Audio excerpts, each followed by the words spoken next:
Welcome back.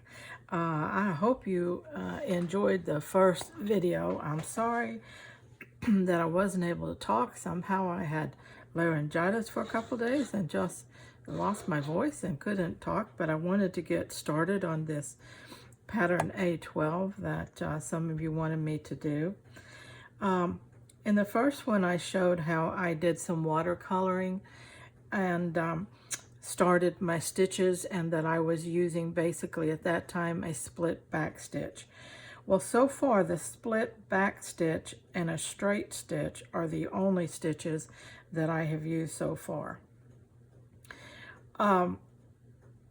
After I got a little bit of stitching on and saw how the color play was going to work, then I knew that I wanted to come back and I wanted to add a little more watercolor, add another color, which was this teal blue green here, and just strengthen up a little bit of the color so that my thread play would really play off of that watercolor really well. So I did that. I added a little more watercolor around, and also I wanted to show you what I've been doing here in this stitching section.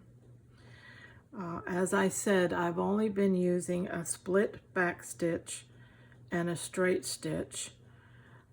The little straight stitch, a couple places that I filled in completely like this. It looks more like a satin stitch, and this little piece and this little piece here. But just two stitches so far. Now, the bigger flowers, as you can see here, I am putting in with fabric, and what I am using is little bits of a sweater. Okay, just cutting up a little bit of a sweater that I had that I wanted to use because I love the color, and it's kind of a little mustardy yellow. And I thought that that would really work well, and it does. As you can see, the texture on this flower. Okay. And I am doing, outlining as I go, the lines that I want to follow there. This is the arch outline heading into this doorway. So I want that to stand out so that your eye goes toward the door, okay? Because as I embroider and this gets busier and busier, it will take the emphasis off the door, and I need something that at least keeps it like half and half, so that not only do you look at the foliage, but you follow into the doorway, okay? So a lot of work yet to do on this, but I think a very good beginning. I want to encourage you. This is just a cream colored muslin, so it takes the watercolor very well. And what I do also, which I haven't done yet, but I'm fixing to do, is I'm going to press this with a pressing cloth, and that will really help to set that watercolor into that fabric. Not that it's going to be washed or anything like that, but just to make sure that it sets there well. I am loving it. I'm just intuitively doing it in the sense that I'm choosing my colors of thread as I go. I'm choosing my watercolor as I go. I'm just doing it as I go, what feels good to me. So whatever you have that you would like to use if you decide to make this pattern.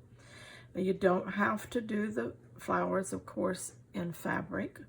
I want to, because I want that extra dimension and tactile feeling to it when it's finished. These flowers over here are bigger, and they will definitely make a bigger statement over here, okay? But as you can see, I think it's just beautiful. It's just coming along so pretty. And just with a simple, very simple embroidery. Now I plan to use, well, actually I have used 3 stitches. I keep saying 2, but I have used 3 because I have little French knots here in the center of this flower. So I have a split back stitch, a straight stitch, and French knots, okay? And I thought I would come back and add some little petal stitches around some of this foliage, maybe a couple on the floor. So that'd be the 4th stitch. What was the other stitch? I can't remember right now, but as I get to it, when I decide where to use it, we'll see what that might be. Oh, I think it was a stem stitch. Was it a stem stitch? Anyway, I'll let you know exactly if I do get 5 stitches in here, but that's what I planned to use when I started. I thought about it, what I would use, and those are so basic and easy that this is a wonderful project for someone who wants to get into more of the fiber art side of stitching, but they don't have a lot of embroidery stitches under their belt yet. If you are an embroidery artist, you could do, oh wow, there's so many things that you could do with all the stitches that you have in your library of knowledge and embellishment. And of course, fiber artists who would like to do more of this in fiber than in stitching, you know, it's all open to that. These patterns are just open to your interpretation, whatever you want to do with it. And so that's what I love about it. And when I traced most of the lines. But when you're tracing a pattern, it's strictly up to you what you want to do. If you don't want this much foliage, well, don't trace all those flowers. You know, that kind of thing. And so just make it as simple or as detailed as you want by what you choose to trace. Okay, I wanted to bring you up on that and let you see where I'm at on this. And let me bring you back down so you can see the whole. And I really hope you'll jump in and join me in this project. And it's not one that we're going to finish in a day or two, but we'll be working along on it as we go. Okay? And I'll be uploading another video next week. And hopefully I will be up and finish this side here. You know, now yes, you see, I pretty much like to work from the right to the left. I do that because when I'm scrunching up fabric, I don't want my finished work to be all over here, all scrunched up all the time.